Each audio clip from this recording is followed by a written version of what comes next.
barbarian where I can just like whack things. Whack things hard is the selling point. But yeah, it surprised me of how therapeutic it is. Right? We're rolling dice, camera, action.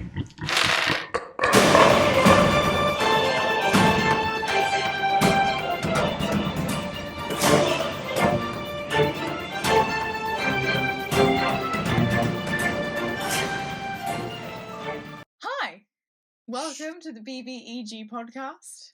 My name is Hattie. I'm M. As you probably noticed, we are a man down. He has decided to ditch us to go on holiday, which I think is very so rude. unfair. Yeah, adventures without us. Yeah, Will. Unbelievable. How will we cope? Left his adventuring party behind for his fiancée. Yeah, priorities are mixed up, man. Unbelievable. I can't believe he's going to hate us when he sees this. He's literally going to, yeah. Sorry, Will. Or not.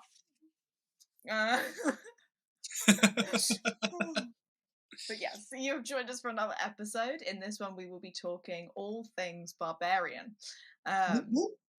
Yes. So I know so far we have covered kind of the fighters and the magical classes. Barbarian for me falls under like mega tank, like the ultimate tank situation. Yeah. Like beast on the battlefield. Yeah. It was funny because when I first started D&D, I was like, okay, we all know me. I love my magical stuff. Yep. So when it comes to all the classes, I like to pick all my magical things first. And then for a one-shot, I decided to play a barbarian. And this was the one-shot where we were introducing you for the first time. And I had such a great time with my barbarian that I then, not him, but brought another barbarian to a one-shot that Will ran and loved. I you know me, I went full backstory, and we'll cover the subclass that he was, and just really fell in love with him in that one shot that I've brought him back as an NPC for the campaign that I've been running for you guys. Yeah. So in that last week, you guys met him. He helped you with the. He did. Yeah, with the freedom of Cancer. That sounds like zodiac signs, people. Zodiac signs. Yeah, the zodiac sign Cancer. The crab. But you've been playing a barbarian of late, haven't you?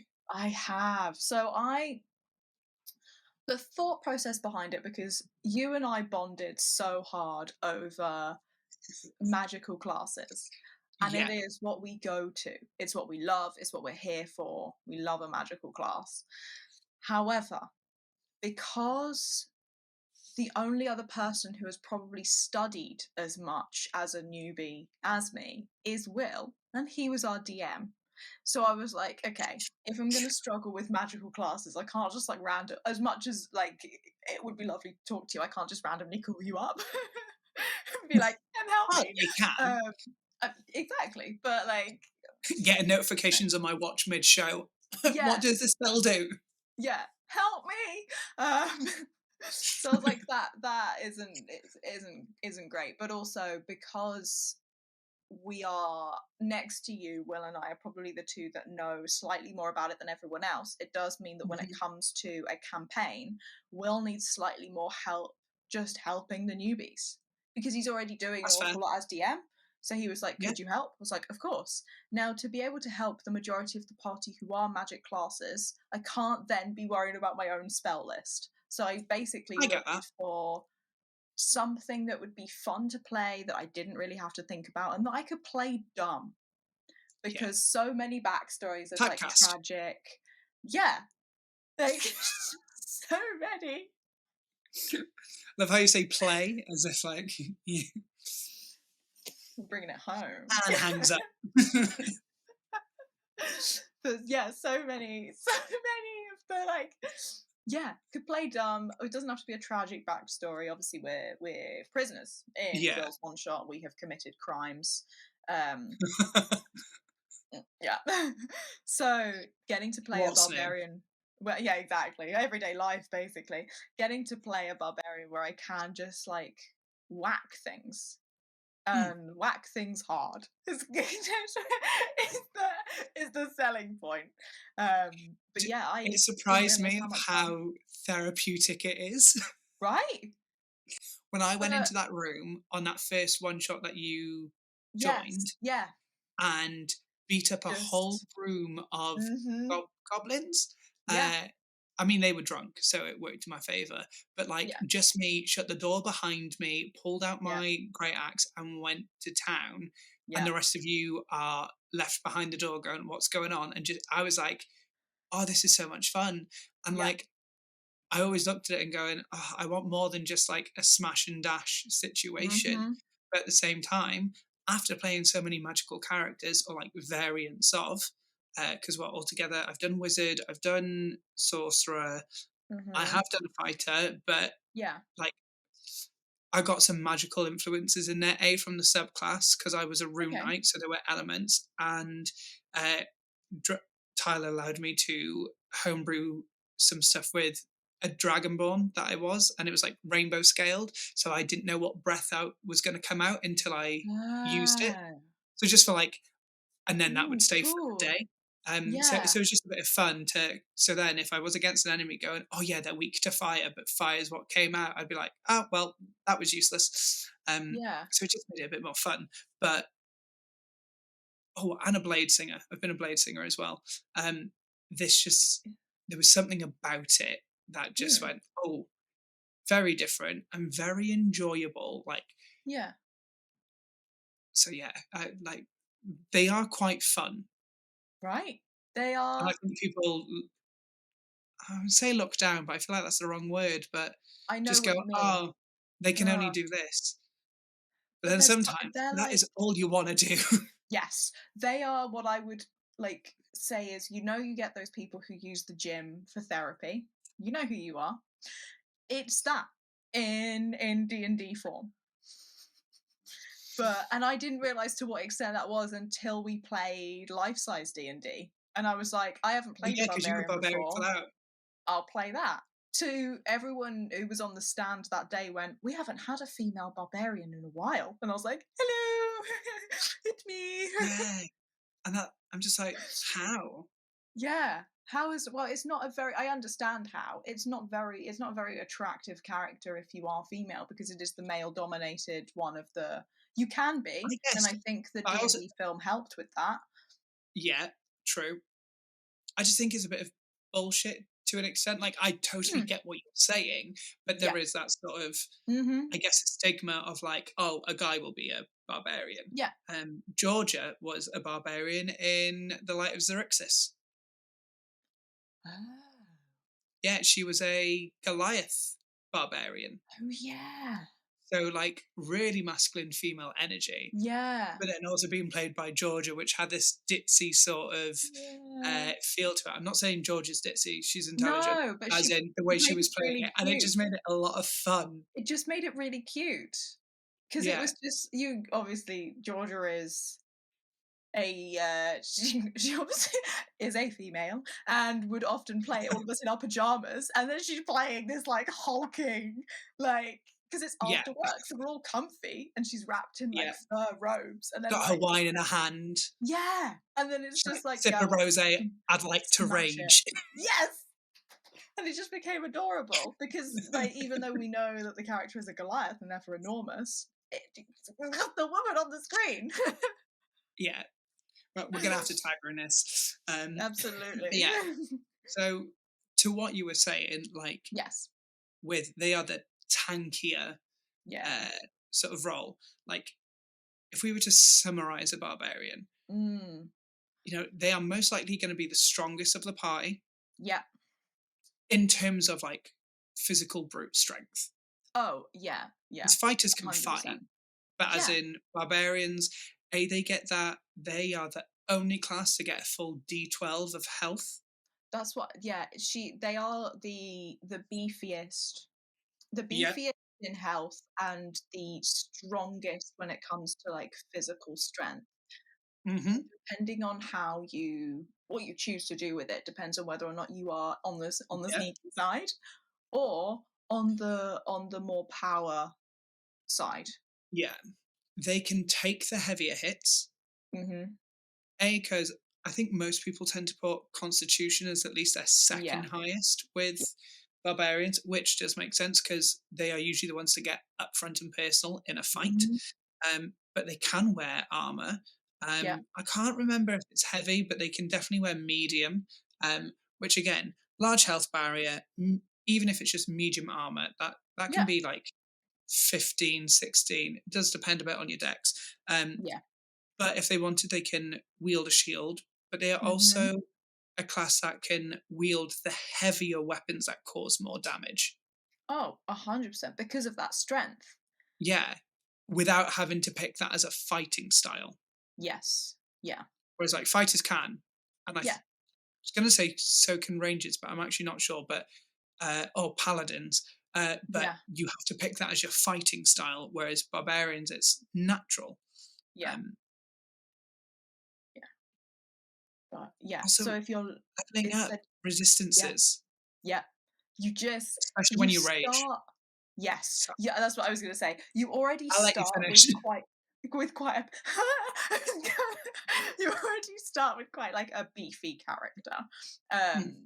Even if you put strength first and then mess around with the other ones, so maybe make dexterity second and then constitution third, that's still a character that is gonna be hard to take down. They're going to be the shield to protect your cleric or your wizard. They're gonna get in there, and then immediately from like level 1, you get all of these. You get all of this stuff to just help. Yeah, so rage must be what, level 1? You get the ability to just level 1 or 2, something like that.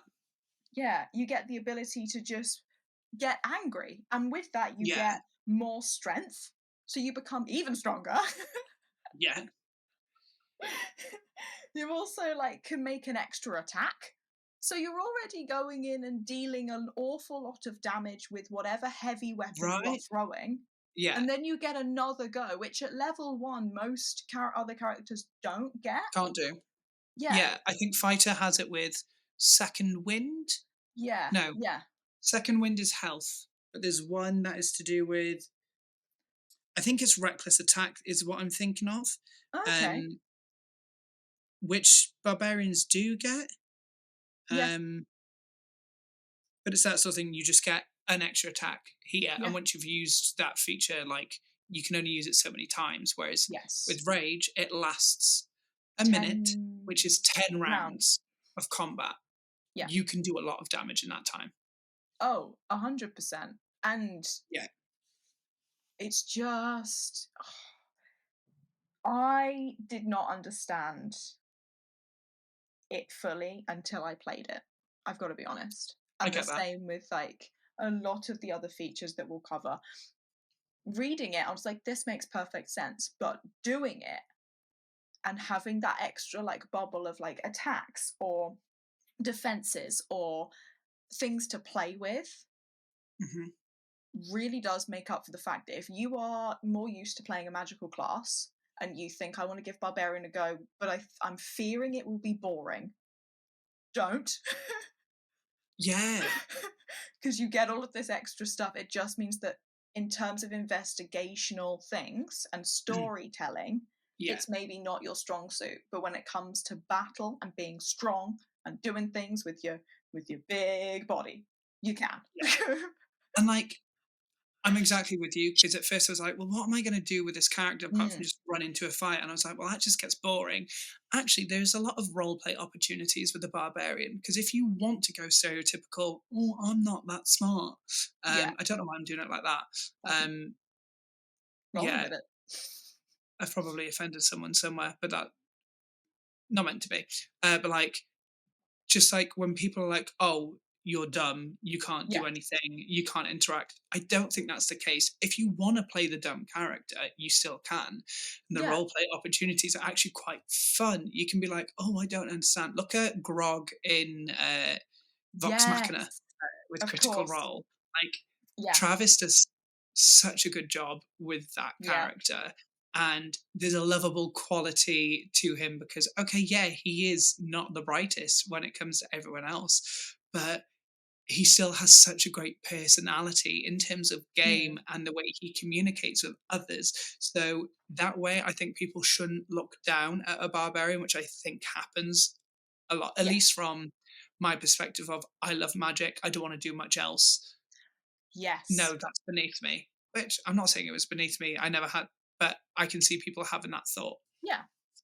It's an easy thought to jump to, especially when a lot of the characters, like the majority of the characters, are magical based or have magical elements. Yeah. Whereas a barbarian, apart from, is it one or maybe two subclasses, everything else is non-magical. Yeah, there's like and they're not even completely magical, but like No, you it's just get just some like influences. yeah. Yeah. Wild magic. I- Path of wild magic. yeah. That's what I'm thinking So of. that one, but like you don't get spells in that. We'll cover that when No. we go into subclasses. But you don't get like spells, but you get magical effects when you rage, which makes it fun. Yes. Yeah. But like But I that's would say probably there's like three subclasses that are probably magically influenced, is how I'll say it. Yes. Yeah. But we'll cover that when we get there. Of course. So, yes. creating the class. Mm-hmm. When you were creating your first barbarian, did you make it stereotypical, or did you flirt with the stats a little bit? Do you know what? I'm gonna have to pull up my character sheet to remind myself because I've still got it saved. Yeah. Because building the There obviously he is. Life-size D&D, they give you the character sheets, and it is very much everything. Your health is up to maximum, and the stats are what you would expect for that character typically, which makes it brilliant. You don't have to worry about the numbers if you get the opportunity to go check them out. But if you, I think for this one that I made for Will's campaign, it was very. I've got to be honest, Will, when you watch this, I'm so sorry. I created my character so last minute that I think I was still picking stuff in the room. So like I think Bad I player. went so serious because I was helping out with spells and everything. Yeah. So I was just like, I'll do mine last, and then panicked, and here we are. But so I don't think I did a background. I think I just went for the basic stats, and it wasn't until after the first episode that I was like, I'm gonna have to relook at this because I've got no idea what I did. Yeah. So yeah, is the reason why I asked. Did you go stereotypical, or did you flirt with the stats on yours? I think overall I'm stereotypical. I just looked at my stats. My top three. So strength is my number one. Mm-hmm. And then my second and third are joint, and that is constitution. So stunning. That's very typical. HP. My third one, that is joint with constitution, is in my charisma. Oh. So I think because I looked at it and went, from doing the one shots before creating this character where I had flirted a bit with the barbarian, I was like, actually, there are roleplay opportunities. And as a player, I'm not saying I'm the best, but I do enjoy a bit of the roleplay side. So I was like, I'm at least give him a decent. They're not the highest compared to, I think my strength is a +4, and then constitution and charisma is a +2. So they're not like mega high, but it's a nice average. And I just thought, well, if it just gives me a bit more to play with when it comes to, hey, a barbarian who can intimidate, or just try and charm someone, or, for whatever reason, just try and persuade someone, I thought that can just be a bit fun. So I definitely wasn't playing him to be dumb. No. Even though I think I just had it. His intelligence is -1, and his wisdom is 0. But like okay. As much as role-playing and character are different, you don't have to. If you decide that you know what your top 3 highest are going to be, and therefore the top 3 lowest are going to be something else, you can still be playing a very, very clever character. It just means that their street smarts are maybe not as good, or they maybe haven't read up on where they're going, or like, there are things like that make it you can play in. He is clever in his field. Yes. The backstory was... I don't mind telling you the backstory, even though it's still his backstory for the campaign, because it doesn't give away too much, because I have hit on some things anyway. He was found abandoned in a village by the like Arc Druid family of I know the this one. Yes. of the kingdom, and the entire family line are all druids and quite powerful druids. And now that the kingdom is split into 3, got the main archdruid who is in the one, and then the other one. Some of them went to the other kingdom that were still wanting help and whatnot, and then the other kingdom that was like, we don't need anything from you. They go every so often just to help, but they're not like officials there. But he grew up in this family, surrounded by druids, and obviously he knew he was adopted from a certain age, but he was like, still couldn't get over this thing of he wanted this magic himself. Like he was like, I can't do this. And he tried to learn, they tried to teach him, it just wasn't happening. And not everyone is meant to be born magical. However, he finally found his own path to help, which was with his strength, because he was incredibly athletic, was how I did it. And instead of going around helping with, negotiations or like illnesses that sweep into villages and whatnot, and more of the like, I was going to say political, but I wouldn't say druids are political, but you know what I mean, just like helping the kingdom as they can, from like a wisdom point of view, and magical. He was going around helping villages with like day-to-day problems, like, oh, we've been attacked by bandits, right, I'll protect you for the next week, see what happens today, or find them and deal with the problem, that sort of thing. And then in that, because I chose the path of the beast,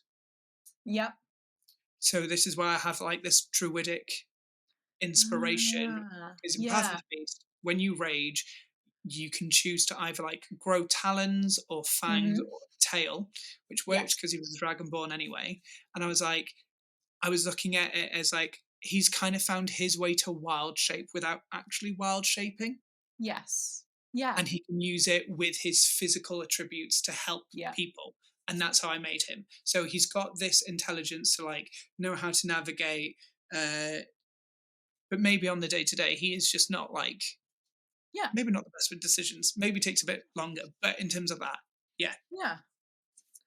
So if you think in stereotypical, strength and constitution are probably your top 2, and that is what PHB sort of guides us towards. But you can also attack with dexterity, so there are ways around of doing that. I've put it in my notes. I'm just gonna. So you can attack using your dexterity stat. However, if you do go down that road, you lose the use of the heavy weapons like the Great Sword and the Great Axe, which are high damage wielding weapons. So I guess it depends on how you want to build your barbarian. If you wish to be nimble or if you wish to be strong, those are the 2 that you have to look at. Nice. When it comes to races, I picked a dragonborn. What did you pick? I think, I don't know why I'm guessing, because the answer is next to me. She's a variant human, so I wanted the +2s, I think. I think for variant human you get a choice similar to if you actually pick human, where you either get +1 or plus. I think it's like +1 on. Is it +1 on everything and then +2 on 2? Is the difference? Oh, I can't. I Normal can't remember, human but is I think +1 on +2. everything. Yes. Yeah. So normal Variant human is human is +1 on everything. +2. Variant is like +2 on one thing, and is it +1 on two things or something like that? Yes, yeah. But I wanted those averages, and I don't know, I kind of, as much as I liked the selection we were given of races, I just saw if I'm gonna instantly forget who I'm playing. Let's be real. You select a race, instantly forgotten the second I enter the room. And Will know, and he'll be like, use this in your racial trait, and I'll forget. So I was like, variant human, we will go. And then it means that we get those added bonuses that will help us, because as we all know, my dice rolling is appalling. So I'm gonna need help somewhere. So yeah, that was where I went. Other races that are quite good, like Georgia played a Goliath. Naturally, they have some good strength. Orcs, I was going to say orc is, and even like minotaurs.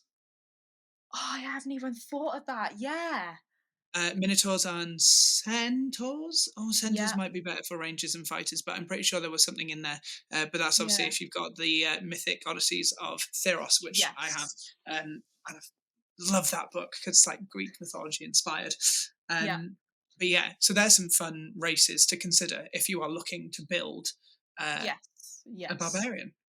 Yeah, absolutely. But yeah, it depends where you want to add your pluses, really. If you're looking for a +2, do a swift Google and see what gives you a +2 in strength or a +2 in constitution if you need it that way. But yeah, Dragonborn was a good shout. I completely forgot that. Yeah, they lend themselves to this. Yeah. The next one we go to after obviously you select your race, your class, and deal all of your stats is background. Now, I always forget about the background, I can't lie, even though it is such a good way of sneaking additional things into your character. And all the different backgrounds in the PHB lend themselves in different ways. It just depends on how you want to play your character or what bonuses you would like. Do you remember if you chose a background? If so, what it was? And while you do that, I'm going to quickly Google what I did. Honestly, I can't remember what my background was, but I know in my notes. So, like the PHB recommends, and the PHB will always recommend something. So the PHB recommends the Outlander background, which it makes perfect sense. It gives you benefits of gaining proficiency in athletics and survival. You gain a language of your choice, which, is nothing to be sneered at. And you get the added feature called the Wander, or is it meant to be Wanderer, which gives you the asset of having a great memory for maps and terrain. So basically, you're always able to find food and water for yourself and up to 5 other people whilst in the wild, which you think that, I know sometimes we don't always, but, like, you're camping for a night, you either use your rations or you need to like hunt or forage food. I think you guys have been quite lucky that you've never had to do that many overnight travels in my one so far. But that can be quite handy, because if you have someone who is useless at that sort of thing, at least they can provide for others. But a background to look at, which is a great option, is the Gladiator. Gladiator it's similar. Oh my word, that's it. It's similar to the Entertainer background, which is great for a bard.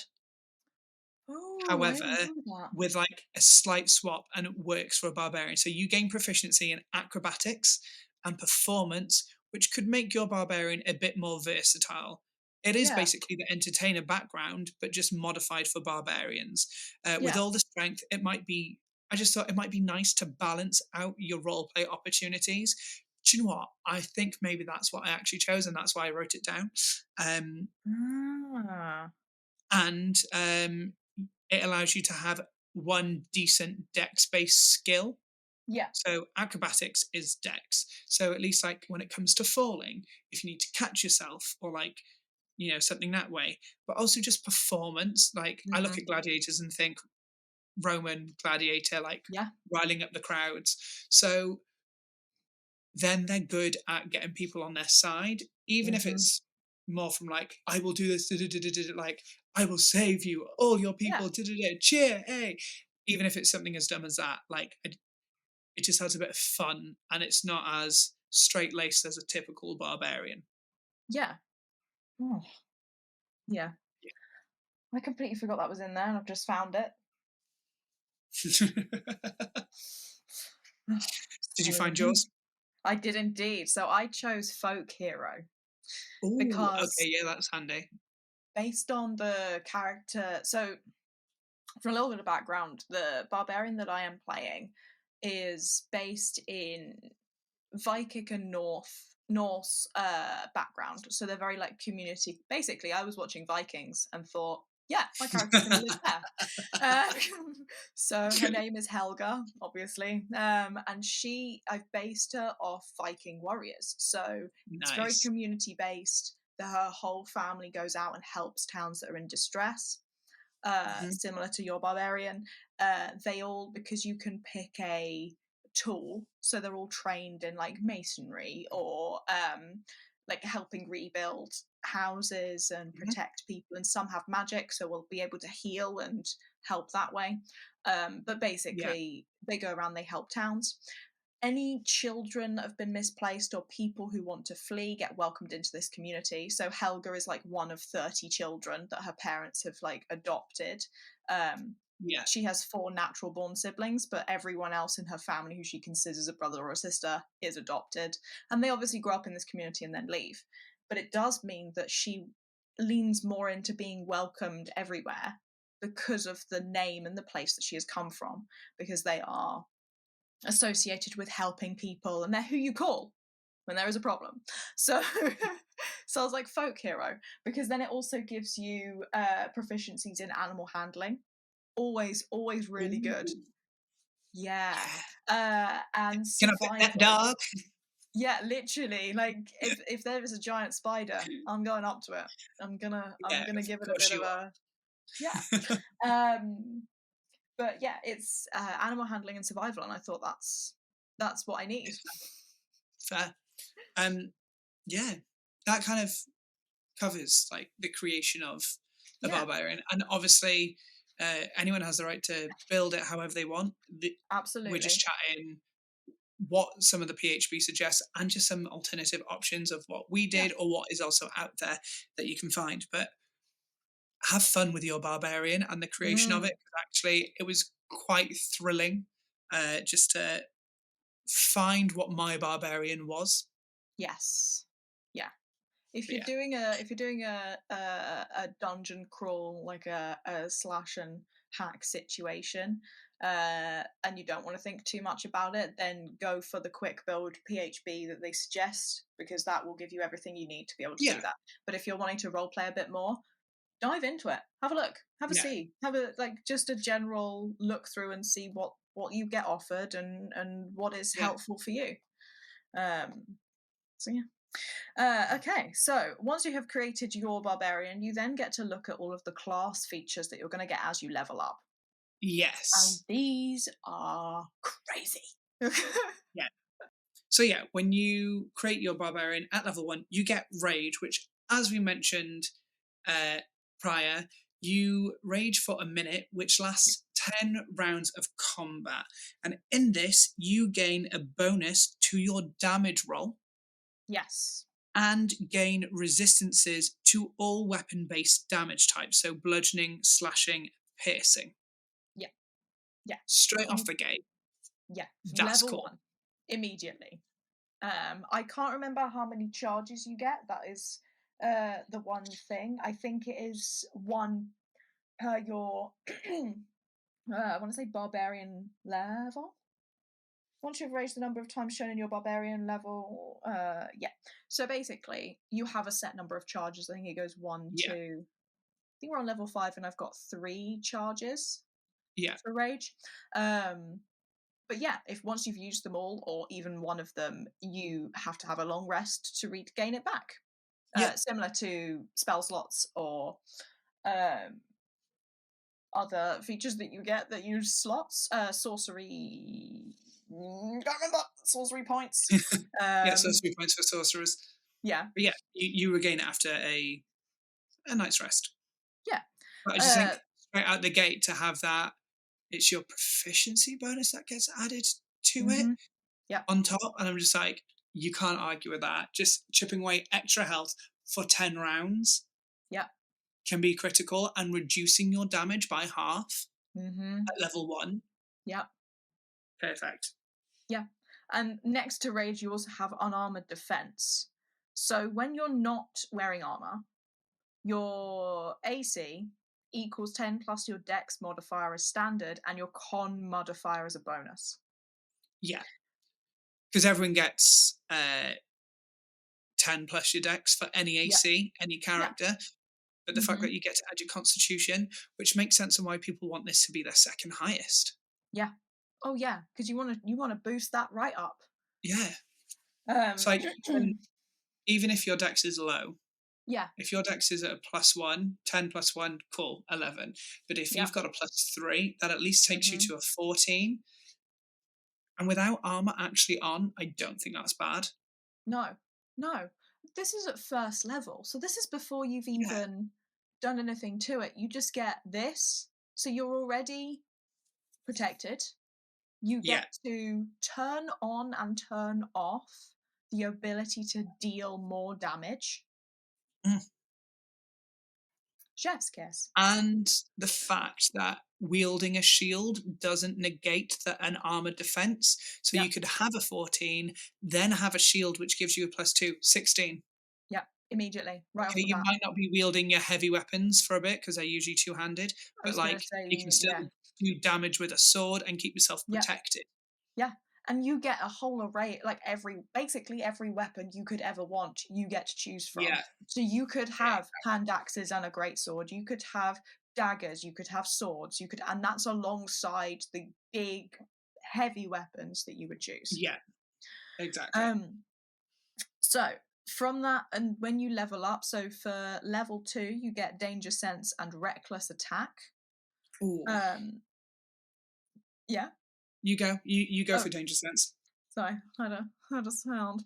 Danger sense. I was just like, ooh. I was just like, ooh. I think my headphone was coming out of my ear, so all I got was, and I was like, oh, hello.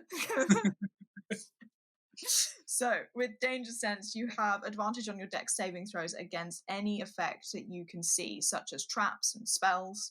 It does not work if you become blinded, defeated, or incapacitated. Sorry. Which is similar to a lot of things. You have to be awake. So if it's a concentration spell and you're knocked unconscious, the spell ain't gonna work. It's along those lines. Yeah. And reckless attack as well. On you make the first attack. Oh, language. Sorry. That's also the way I've written it. So when you make your first attack on your turn, you can gain advantage on. So you make the first attack, and you get an advantage on a melee weapon, and you can use your strength modifier. Use your strength modifier. Sorry. However, attack you get the advantage on. Yeah. So it's handy. It does come with a small con that for the next round, any attackers against you get advantage.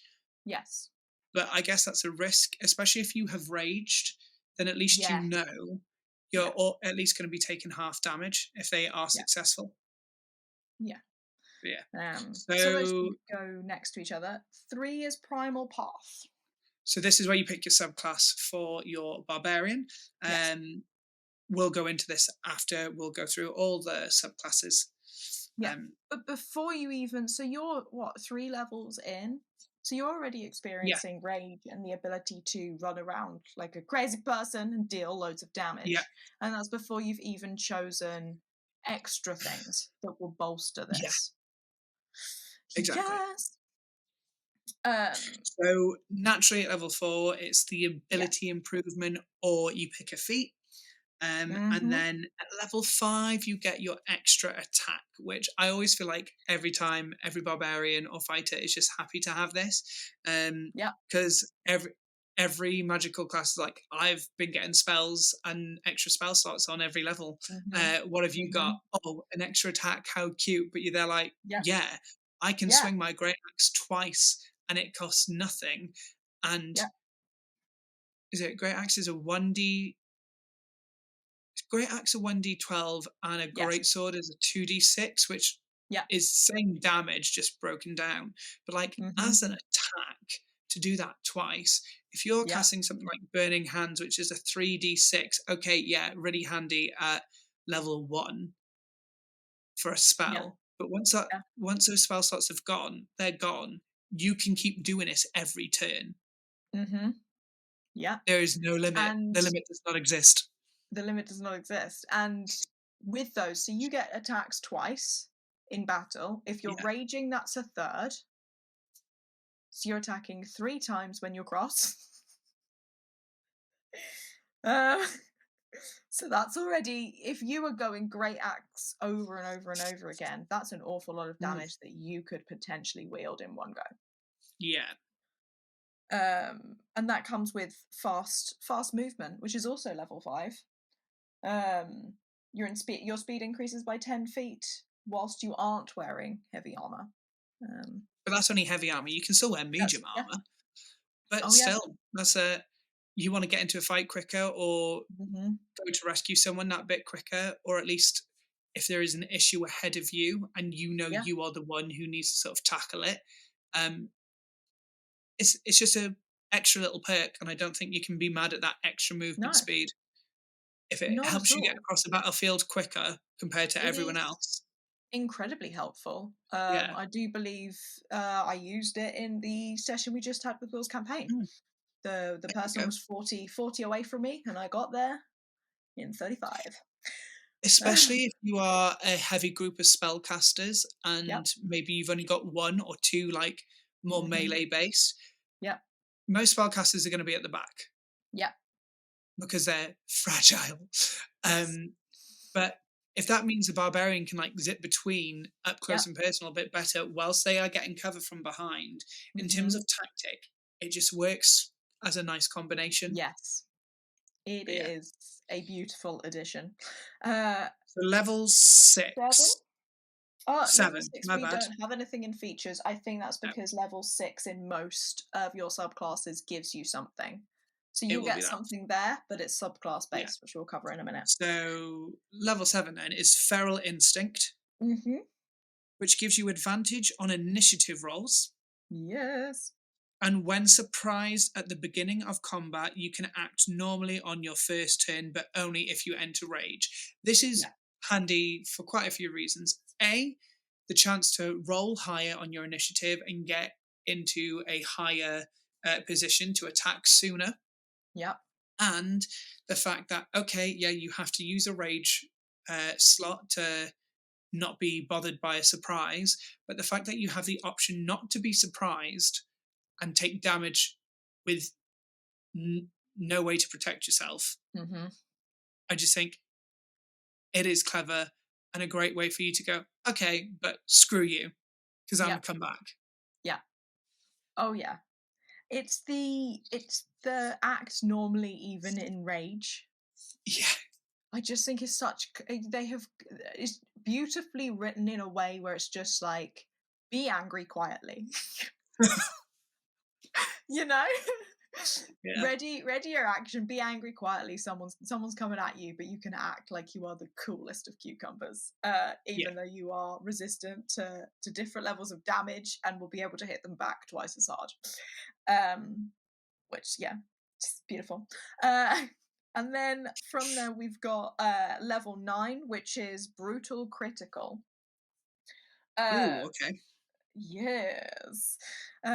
When a critical damage hit, when getting a critical damage hit, you can add an additional damage dice to the roll, and this increases again at higher levels. So you are able to add, does it say here? No, just another damage die. One additional weapon damage die when determining the extra damage for the critical hit. Yeah, why So, yeah. not? Hit them twice as hard. So after that, I can't remember what level, but you get Relentless 11. Rage. What's the level? 11. 11, So yeah. when you hit 0 hit points and haven't been killed outright, you can make a DC con saving throw to drop you to 1 hit point instead. Removing you from death saves. Yeah. And then the DC increases by 5 each time you use it until you take a short rest or a long rest, and then it resets. But the fact that you can keep using this multiple times, so if it is a long slog of a battle and you've gone, oh, I'm about to get wiped out, and you do this con saving throw and it's successful. Yeah. I mean, I want to know what the DC, the difficulty challenge is to begin with. But if it's increasing by 5 each time, I'm just assuming that maybe you just need a standard 10 plus. Yeah. Yeah. So, like, I will need to read what it actually is. But, like, even then to go, okay, well, your next time to use it is a 15. If you've put those boosts in your con, that's still a good chance. Oh, that gets you out of a sticky situation almost immediately. The moment it hits 20, different story. But but like, what if when we read it, what if it says it's actually you start off at 5? Oh. I mean, for me that'd be pretty bad because I roll terribly. But well, I mean, surely for you that would be good. I'm gonna Google that quickly. You cover the next one. I'm gonna Google the actual status. So going on again, it's level 15, which is persistent rage. So basically, you are in rage, and it will only ever end if you choose to end it, or if you become unconscious. So that means that you are getting all the bonuses of rage all the time, until you turn it off. Basically, there's no slots to fill, so it is at your whim. Perfect. I just Googled. I was right the first time. It starts at 10. Oh. I mean, that's still good. That's half. So it's a 50-50 chance. Yeah. And then it just goes up. So it's, I guess, a 25% chance. But still, to just gain an extra that you're not completely knocked out, handy. Yeah. And persistent rage, as you just said, fucking cool. And then from 15 we jump to 18 with indomitable might. Domitable might, yeah. Indomitable English is you're saying it right. working for me. So this is where your strength check is. If your strength check is less than your strength score, the number that creates your modifier, you can use the score in its place. Yay! So if I have an 18 score for strength, which is a +4 modifier, if I roll less than an 18, it is telling me I can substitute it for the 18.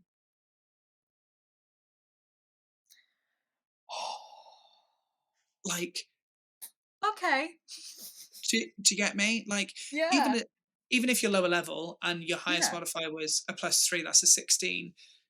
Obviously, probably at this point you might have increased your strength, but even if you've decided not to and make your character a bit more rounded in other areas, that's still pretty good. Like, if you rolled a 5 and went, a 16, that could really make the difference. If we're looking at things like challenge ratings for opening a door or smashing something in, sometimes it can be that cusp of 15, so it's perfect. Obviously there are some things that are going to be much higher, but the fact that you can swap that, and if you have a 16 at 18, or imagine if you have a 20, does it count as a nat 20 if you've got a 20? That would be my question. No, I would say no, because you didn't roll. Because you didn't roll it. Yeah. It'd be a dirty 20 though. Oh, definitely. It'd be a 20 of some description. Yeah. And last but certainly not least, we have got Primal Champion, which is where your strength and con scores increase by 4, and the maximum for these scores is 24. Yeah. Yeah, because typically the highest you can get is a 20 anyway.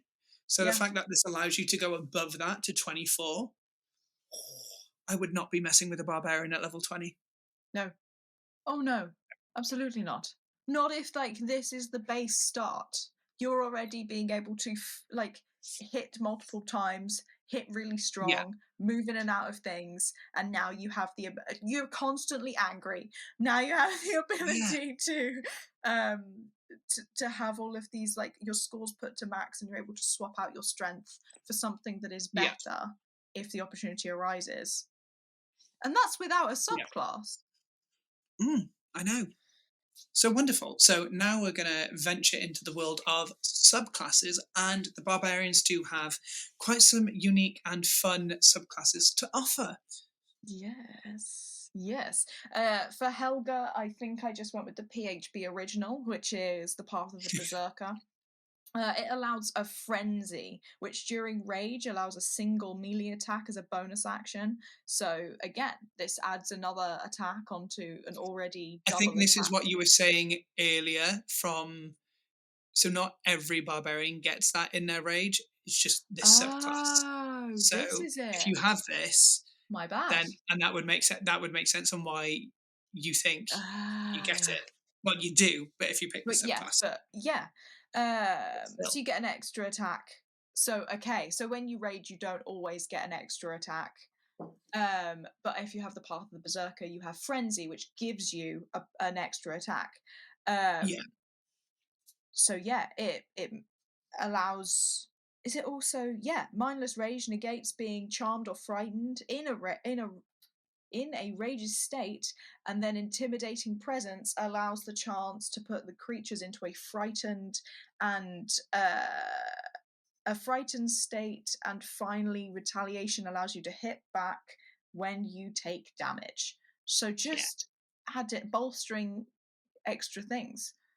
So add an attack to your rage. Stopping yourself from being charmed or frightened, being able to cause someone to be frightened, and then allowing to slap a bitch back when they hit you. I see nothing wrong with this. Exactly. Path of the Totem Warrior is a spirit seeker that allows you the ability to cast 2 animal-based spells as rituals. So be sense and speak with animals. The Totem Warrior allows you to choose from a selection of spirits that you can adopt a skill from. Damage resistances. Let me make that clear, that you can adopt a skill from damage resistances to gaining advantage on opportunity attacks against you, or even allows allies to have advantage on melee attacks. So the fact that you get to summon this little, friendly spirit animal that gives you a boost or allows you to boost your allies, on top of what you get as a barbarian, it's a bit more fun. It has maybe a few more dynamics and a bit more of a protection side because of that. I would say it's like having a little spectral shield that you can give to people. The next one is the Path of the Ancestral Guardian. In this subclass, you gain the ability to summon ancestral spirits during your rage, which can be used to protect your allies by posing disadvantages on enemies attacking them, or even causing the enemy damage for attacking an ally. So it is a rebuttal. It's a pretty much tit for tat, beautiful little subclass. But also, it's a protection of friends, whilst also allowing the friends to either get an advantage to be more successful with their fights, or allowing a spirit to go, not today, bitch. It's like bringing your mum along when you're in preschool. That's what it's like. I love how that is. Because it's this sort of big kid on the block comes and pushes you over, and mum's like, no, absolutely not. this next subclass is my sister down to a T. Path of the Battle Rager. If you want this like God of War influence, then this subclass is the one for you. The subclass are followers of gods of war, and through that makes you a problem on the battlefield. It allows you the ability to wear spiked armor and use it to your advantage to chip away at your enemy's health, especially when raging, even to the point that anyone who attacks you from 5 feet away receives automatic piercing damage when you are raging. Whoa. There is one catch to this subclass, which solidifies why this is perfect for my sister as well. You have to be the dwarf race to be able to access this subclass, and my sister is 5'2", so 5'2" and all rage. I do love her. She's a big protector of me, the 6'4" giant of the family. That's what you want, though. That's what you want.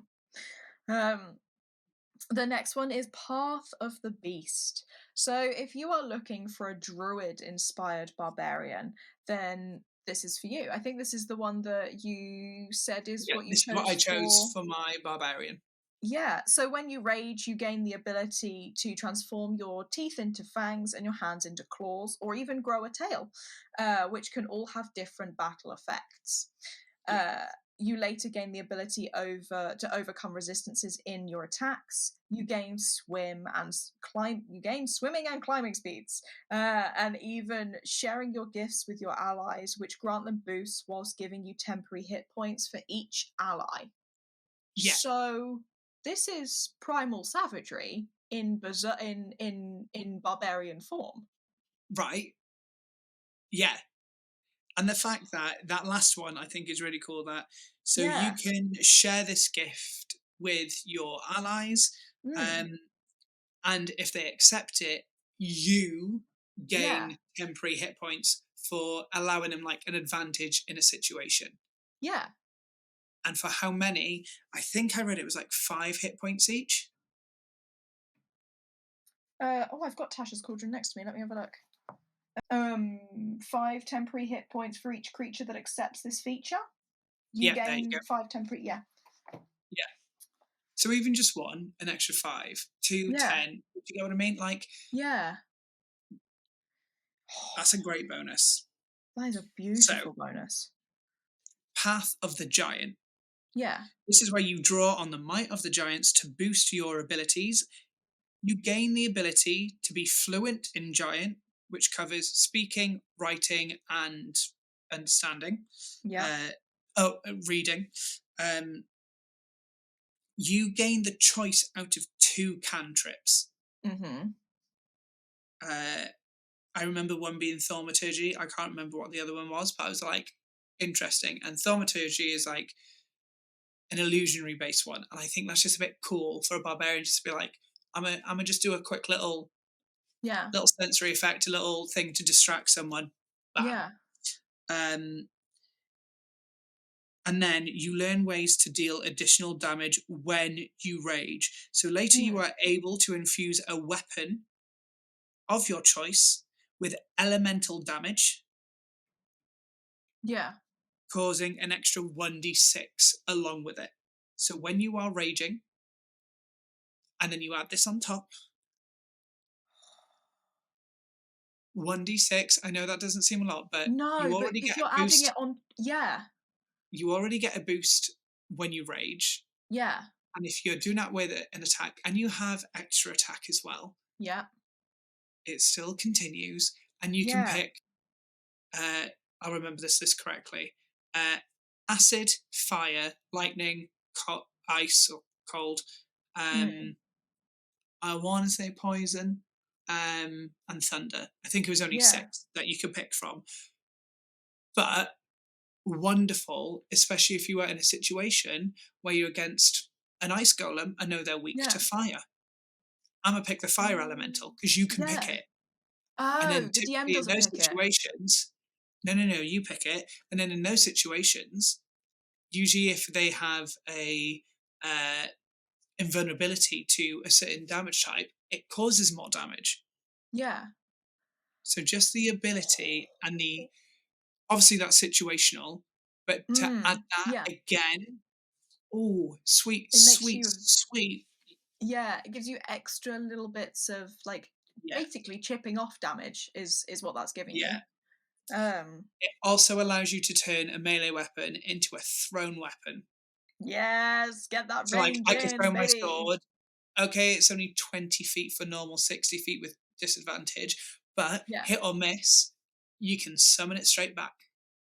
It It's like reappears in your boomerang hand. effect. So you don't even lose it, it just reappears back in your hand. Oh, that's incredible. When a battle starts and you're at the back, the number one letdown is trying to get to the front. So either you throw Yeah. something, and then it means that you are a weapon down, or you use this. Yeah. Okay, so the next one is Path of the Storm Herald. This is another what have we put? Another druid flared one. I can't read what one with druid elements. Druidic. I'm trying to say that one. Yes. But yeah, druidic Mouth won't flare. work. Yeah. It takes its form through storms or storm's aura, allowing you to use the power of the storm to increase your attacks. You choose the storm environment, so be it desert or sea or tundra, and depending on what you pick, grants you resistances to certain elemental types. And damage boosts alongside unique bonuses to each environment. You can also chance your storm environment every time you change your storm environment every time you level up. That's a typo on my end, but yeah. That's okay. So I think that's cool that you just have the versatility to go, I'm going to be C right now, and maybe you go, oh, I don't like this. Naturally, as you level up with these, they have more effects. But the fact that you have the ability to go, I'm going to pick this for this level. And maybe that's a great way to go. This is what I enjoy. I didn't get much use out of that. It's not great situationally. But that never ends. And it doesn't affect the level. So you can be at the high level, get the new abilities for that storm, and just change. Yeah, just have it on rotation. You could choose desert for one and then level up and choose sea for another and then go back to desert once you're like, and just like depending on your campaign, you may think starts in a desert. So being able to command desert is really helpful. But you may also move throughout your campaign and end up somewhere else. So in which case changing it to fit the story, also really helpful. Mm-hmm. So after Storm Herald, we have Path of Wild Magic, which essentially is its little sorcerer-inspired subclass. You get to receive magical abilities, not in the way that you think. If you think Wild Magic Sorcerer, when they cast a spell, they have a D100 table of effects. You get a smaller version of this, but specifically targeted to a barbarian. So it's only, I think it was out of 8 options. So it just allows them to know. But yeah, so when you rage, it causes like a magical effect, depending, and it's like spontaneous. Some of it was like you grow vines out of essentially like coming from you or whatever, which could like entangle someone. Some of it is like boosting your attacks and whatnot. So reading the table, I wouldn't have said any single one is bad. Okay, some might do damage and some are more like trap or like an effect. But I think it's pretty handy to have on top of a rage situation just to cause inconvenience to someone to some degree. What I do enjoy is that you have an awareness that allows you to know the school of magic to any spell that is used in like your area. And I think it was 60 feet. So if someone's hiding and casting spells and you're close to them, well, 60 feet is a decent distance. But for a barbarian to go, that's illusion magic. So then you know that the spell is fake. Or that's evocation magic. Oh, okay, this could hurt. because that's battle magic. I just think having that transmutation, just having that ability, I just think opens more of a world to the barbarian, to almost understand magic in that sense, but allows them to inform the party, oh, this is what's around us right now. We need to be on guard for either someone trying to smack us with a big hit or try and trick us. Yeah. There, as a character that does not dabble in magic apart from what it gains from other classes in their subclasses, having an understanding of magic to boost like your arcana checks, for instance, because that's probably you don't have detect magic, so arcana check is the only way for a barbarian to see.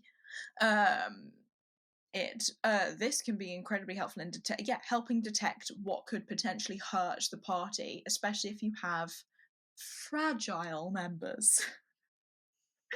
Exactly. As well as the chaos table, which I have in front of me, which I always think wild magic is really fun. Exactly. And I think the last one is the Path of the Zealot. Don't know if I'm saying that correctly or not.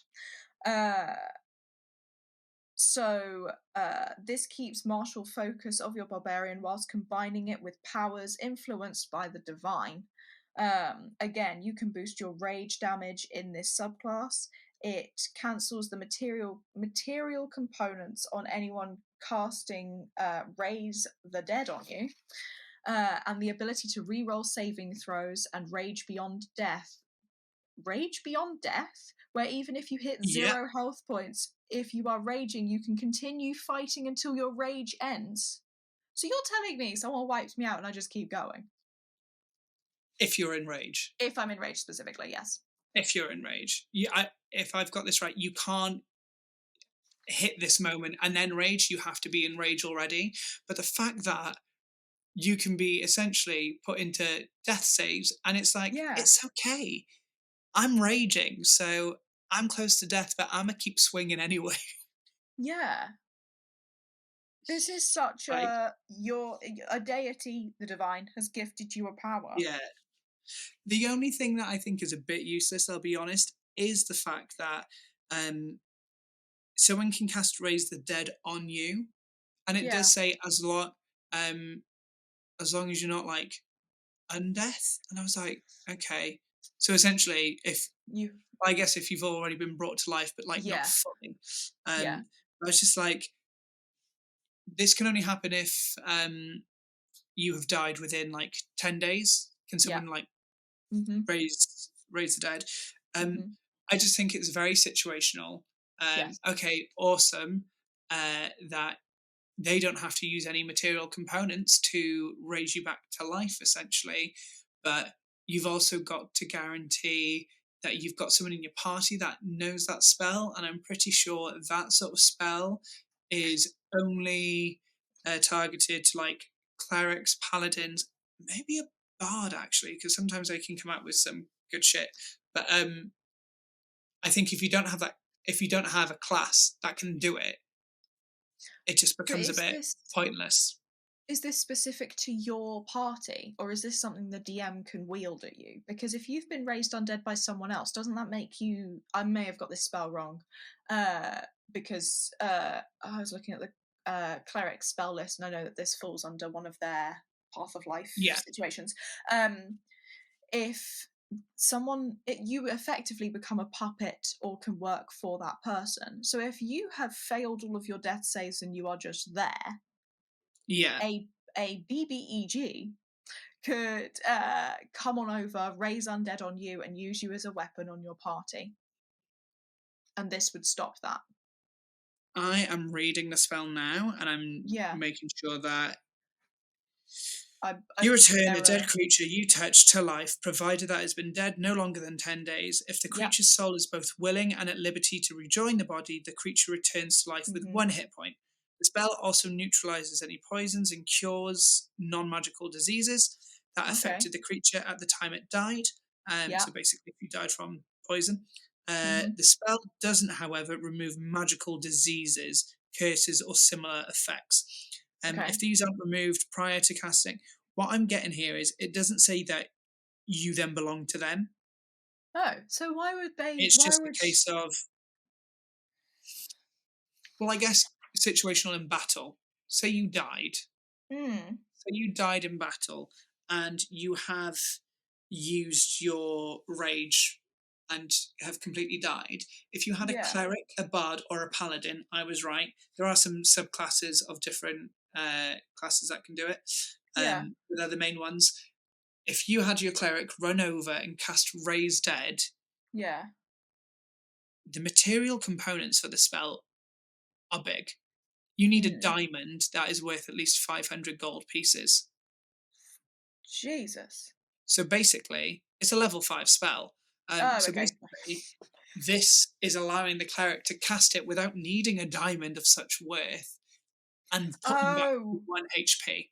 I've misread your notes. So sorry. I thought it meant that the spell wouldn't work because you're not able to use the components. I didn't realise that they didn't need the components to then It's negating it. Oh, okay. That's why I thought this is a BBEG thing. They're going to raise it and use you as a thing. But no. Yeah, which is why I think that can be quite situational. Like if you don't have that member in your party who knows that spell, you're still screwed. Yeah.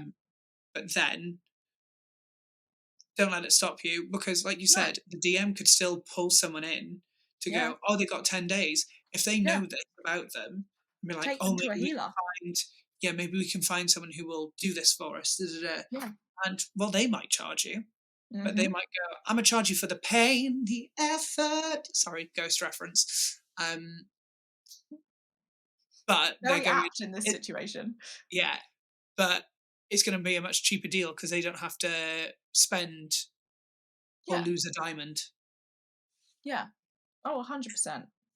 Or locate a diamond. Yeah, exactly. Well, that's all the subclasses done. Yeah. Shall we, quickly chat pros and cons? Let's do it. So, 2 pros. Okay. Is that they are able to handle a lot of damage. Take a lot of damage. Yeah. They are the class that can take the most. Yeah. And then, because of that, they are probably one of the hardest classes to take down in a fight. Yes. Oh, 100, which is brilliant. You need a class that is going to be the shield because you are going to have magical people in your party who are going to be, I love the term you've used, fragile, because they are. Their constitution, their hit points, it's all very low. Very low. They get a robe and no armor. Yeah, and it's like running in a jumper. I'll protect myself in my dressing gown. Yeah, no. The pros of having a class that does not dabble in magic does mean that you do get multiple features that help enhance all of your attacks and give you bonuses on those attacks and damage powers. The amount of damage you can deal that helps just chip away at an enemy's health points is brilliant and something that you will need because you have to take them down somehow, and spells sometimes don't do it. You also, the amount of resistances for this class when you're raging, which you get at first level, is already adding power on top of power. Yeah. What more could you want? Exactly. Cons. What don't you like? Okay. What aren't you a fan on? I kind of put this similar to healers in the sense of because of its endurance and enhancements in fight, probably going to be targeted the most. When it comes to, there's a reason for every single party to be targeted in some way. These can deal a lot of damage up front and personal. So nightmares on the battlefields. Healers are nightmares because they can keep healing people. Yes. Spellcasters could do area effects and wide area damage. And, rogues are sneaky little devils who can stab and cause extra damage. So, there is a reason for every single one. But if you've got a barbarian charging at you, I'm probably going to focus on them first. Yes. Yeah. Or at least put more effort. I'd probably always focus on the tank and the healer. Yeah. To being like, yeah. I need to neutralize these two the quickest. Yes. Oh yeah, because the range attacks are great, but you know that you can take out a wizard or a sorcerer quite easily because their hit points are their armor classes and hit points are quite low.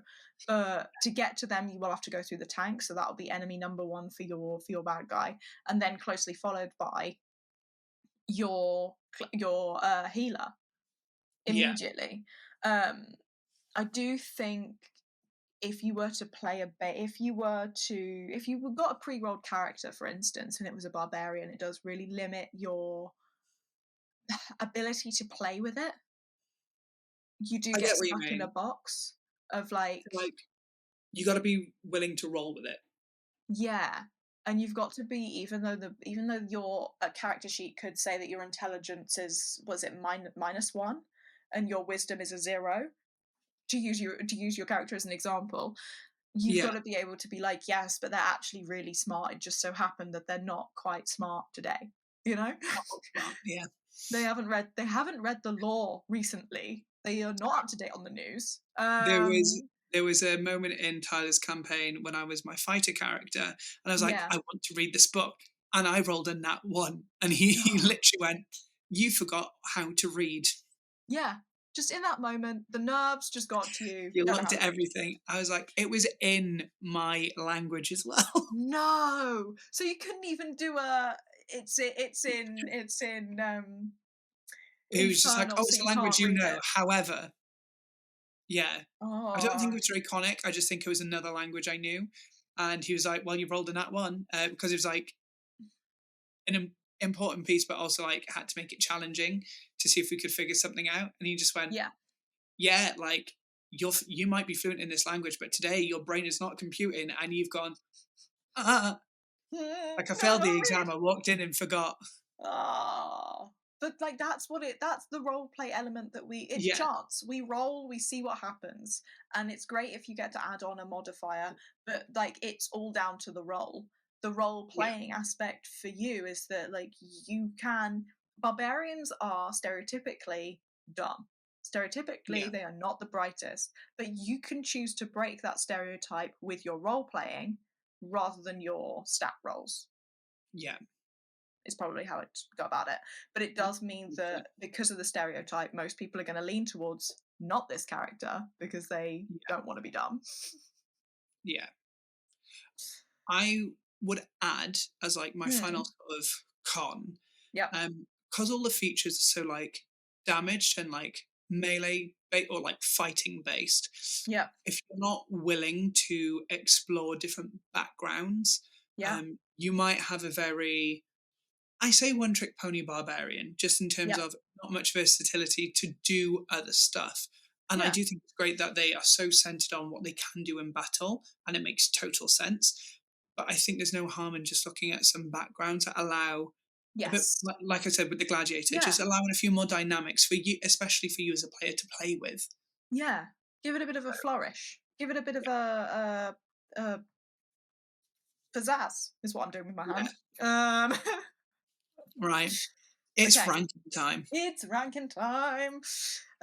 Do you know where you are putting it? I originally put Barbarian down as 5th. Because actually learning it and playing it, I was like, oh, actually, it's a lot more fun than I thought. But obviously, I love my magical classes, so more of the magical classes are up top. And I just couldn't remember what way I'd put the cleric, if I'd put them 4th, 5th, or even 6th. But I'm going to stick with Barbarian at 5th for now, and I will find my list because I can't find it. This is the issue with Tor. I have paper and then I lose everything. You wrote it down, which is more than I can say for myself. So I was like, I'm going to go on the fly, and there's we're going to look back, and I'm going to have to do like a little like post about it, being like, sorry guys, I did put everything at 7. Here's my actual ranking. So yeah, very similar. What about you? Druid went 1st for me, and then 5th or 6th was Rogue. So that's kind of where my magical meets fighting playery characters are. But for this, I'm thinking, because I like them. Well, I'm not ashamed to say it. I'm thinking 4. Fair. It's a fair option. Yeah, I'm thinking 4 because I think I know what I want for my third. And so this one would fit nicely into 4. Yeah, I get you. Yeah, so yeah. Well, 4s and 5s. Well done, Barbs. 4s and 5s. Well, that's it then, really. Here Yeah. today at the BBEG podcast on Barbarian. Yay! Hey. Yeah. Let's go through Aw. this. I'll rattle this off. Here we go. You can find us on Instagram, X formerly known as Twitter, Facebook, TikTok, YouTube for our actual podcasts, and then Spotify, Google, Apple Podcasts, Amazon. We are the BBEG Podcast. Same with all the podcast platforms or YouTube. And if you want to write to us, either hit us up on any of our socials or email us at thebegpodcast@gmail.com. Whoop, whoop. Yes, and that is Barbarian. So yeah, join us next time, and thank you so much for watching. Bye.